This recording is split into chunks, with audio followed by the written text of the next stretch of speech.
ISO certification കരസ്ഥമാക്കുന്നതിനായി panchayat നടത്തിയ വിവിധ പ്രവർത്തനങ്ങളെക്കുറിച്ചും പഞ്ചായത്തിന്റെ പൊതുവികസന പ്രവർത്തനങ്ങളെക്കുറിച്ചും പഠിക്കാൻ ത്രിപുര സംസ്ഥാനത്തിൽ നിന്നുള്ള വിദഗ്ധരടങ്ങിയ കേന്ദ്ര സംഘം മതിലകം ഗ്രാമപഞ്ചായത്ത് സന്ദർശിച്ചു. പഞ്ചായത്ത് രാജ് മന്ത്രാലയത്തിന്റെയും കിലയുടെയും നേതൃത്വത്തിൽ നടക്കുന്ന ISO സർട്ടിഫിക്കേഷൻ സംബന്ധിച്ച ദേശീയ ശില്പശാലയുടെ ഭാഗമായാണ് സന്ദർശനം. വിവിധ പഞ്ചായത്തുകളിലെ പഞ്ചായത്ത് പ്രസിഡന്റുമാർ, സെക്രട്ടറിമാർ, ബ്ലോക്ക് ഡെവലപ്മെന്റ് ഓഫീസർമാർ എന്നിവരടങ്ങിയ 30 പേരുടെ സംഘമാണ് പഞ്ചായത്തിലെത്തിയത്. കില ISO ജില്ലാ കോർഡിനേറ്റർ ഗ്രീൻഷയുടെ നേതൃത്വത്തിലാണ് പഠന സംഘം സന്ദർശനം നടത്തിയത്. ISO സർട്ടിഫിക്കേഷൻ കരസ്ഥമാക്കുന്നതിന് ഗ്രാമപഞ്ചായത്ത് നടപ്പിലാക്കിയ വിവിധ പ്രവർത്തനങ്ങൾ, ദേശീയ ഗ്രാമീണ തൊഴിലുറപ്പ് പദ്ധതിയുടെ സംയോജന സാധ്യതകൾ, മാതൃകാ പദ്ധതികൾ എന്നിവ സംബന്ധിച്ച് വീഡിയോ ഡോക്യുമെന്റേഷൻ സംഘത്തിന് മുമ്പാകെ പ്രദർശിപ്പിച്ചു.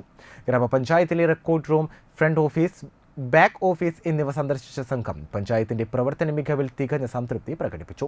ഗ്രാമപഞ്ചായത്ത് president Seenath Basheer, secretary KS Ramadas, മറ്റു ഭരണസമിതി അംഗങ്ങൾ, ജീവനക്കാർ എന്നിവർ സംസാരിച്ചു.